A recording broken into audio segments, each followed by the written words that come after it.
You can put them in an orphanage or give them to your sister. I don't care about them. That's what she said. To my dad. As he lay in a hospital bed, pale and coughing blood. She packed her red suitcase like she was going on vacation. My little sister Amara gripped my hand, her eyes wide and confused. I was 14. She was 6. We just lost everything, Dad's job, his health, and now. Mom. I don't know you anymore, I whispered as she stood by the door. She looked at me. Paused. Then she laughed. Don't be dramatic, Elijah. You'll survive. Kids are resilient. She slammed the door.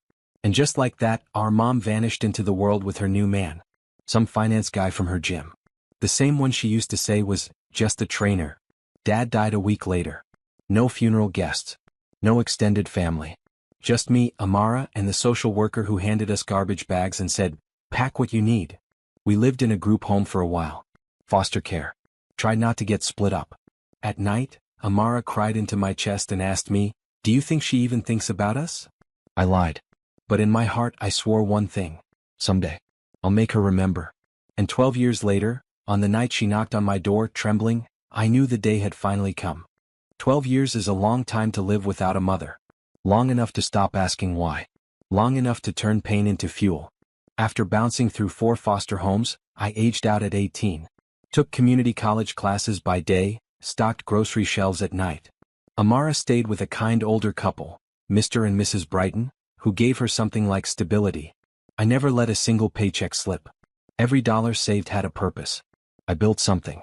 Got into a tech incubator. Scored my first investor. Then a second. By 25, I owned 72% of a software company valued at $30 million. We were quiet but powerful, behind some of the apps people use daily without knowing we even exist. And I stayed invisible. No press. No photos. But I watched her. Over the years I kept track of Claire. Yes, she kept her maiden name. Married twice more.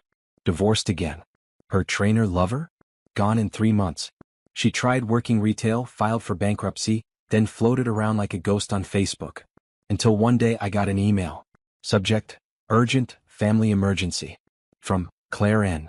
That's when I knew. She didn't know who I'd become. But fate had brought her straight to me. And when she knocked on my door that night, her hair thin, cheeks sunken, desperation all over her, I opened it slowly and simply said, Mom? She blinked at me stunned. Elijah? I stepped aside. Come in. She entered like a shadow, slow, unsure, as if she couldn't believe I was real. Her eyes darted around the living room. High ceilings, warm lights, black marble counters, everything curated with quiet wealth. You live here? She asked, almost whispering. I nodded. Bought it last year. Cash. She let out a breath, looking smaller than I remembered. Her purse dangled from her shoulder like it weighed 1,000 pounds. Then came the script. I've made a lot of mistakes. I didn't come here for anything, just wanted to see you. I thought of you and Amara every day. I watched her face twitch, waiting for sympathy. But I didn't blink. Why now? I asked. She hesitated. Then, I got sick. There it was. I'm stage 2, she continued, eyes suddenly glossy. I lost my apartment. I have no insurance. I don't even have a phone. I didn't know who else to turn to. I stood still. Silent. She looked up, voice cracking. I just want a chance to make it right. I don't expect money. Just a place to stay, until I can figure something out. A beat passed. Then I nodded. You can stay. Her relief was instant. But what she didn't know was, I had waited 12 years for this moment. And this wasn't a reunion. This was the beginning of her reckoning. She moved into the guest room that night. Amara came over the next day. She saw the bags by the door and froze. You let her in? I nodded. Amara's jaw clenched, her voice low. After what she did? After Dad? She's not staying forever. That was all I said. But she knew me well enough to catch the undercurrent. Over the next week, Claire tried everything. Woke up early to cook breakfast. Left handwritten notes on the fridge.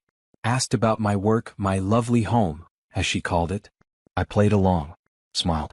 Let her believe she was making progress. Then I started phase 1. I arranged for a nurse to visit, but not any nurse. Linda. One of Dad's old hospice aides. The same one who had to call me when he passed because Mom didn't leave a forwarding number. Claire opened the door. Froze. You, she whispered. Linda smiled.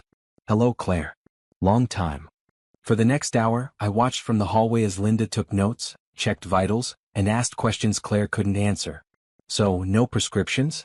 No diagnosis? Not even a doctor's note. Claire squirmed. I just know something's wrong. Linda raised an eyebrow. You're not sick, Claire. You're just broke. And when she left, Claire didn't come out of her room for 2 days.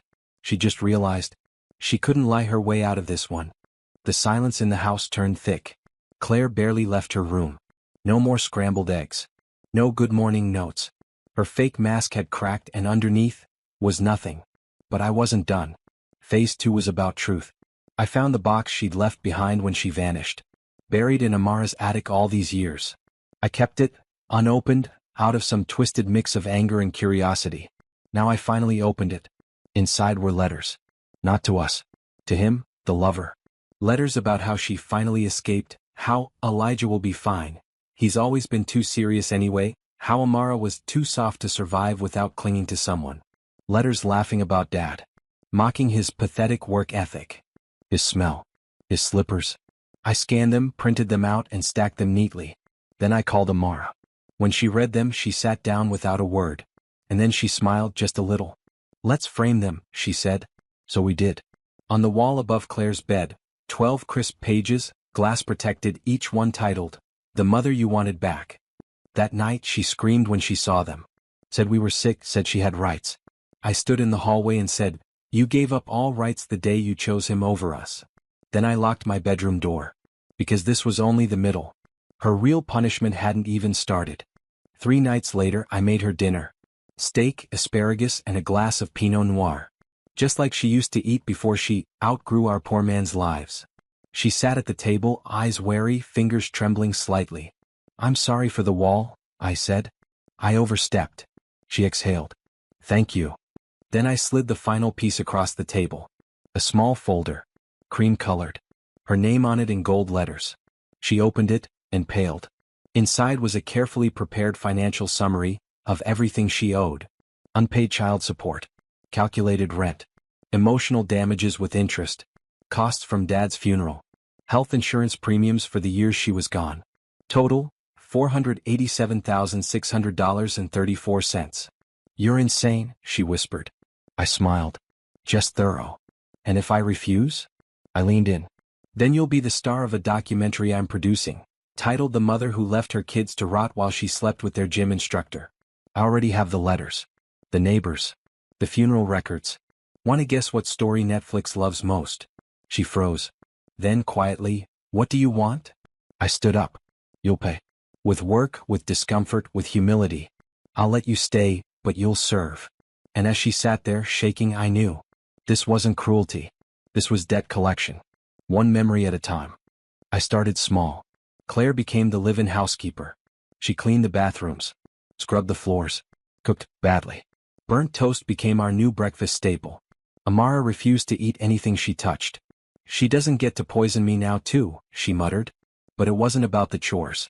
It was about the reminder.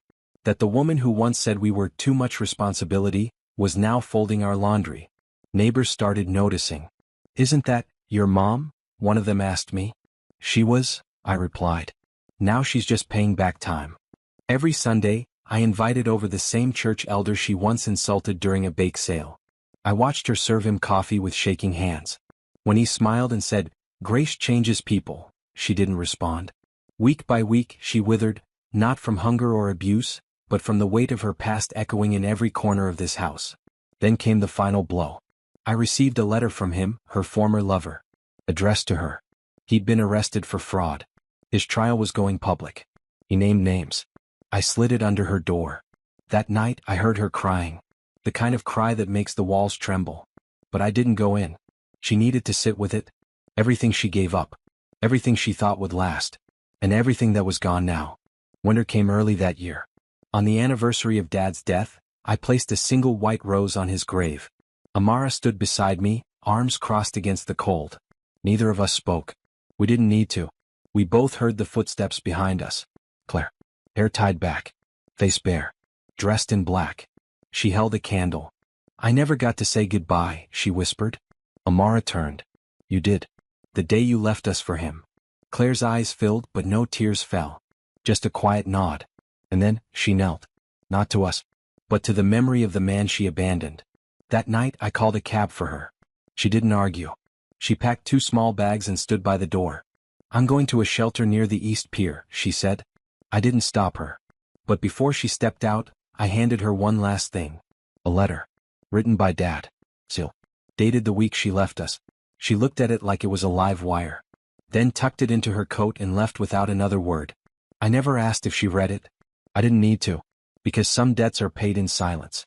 Some forgiveness doesn't sound like, I'm sorry. And some revenge is just finally choosing peace.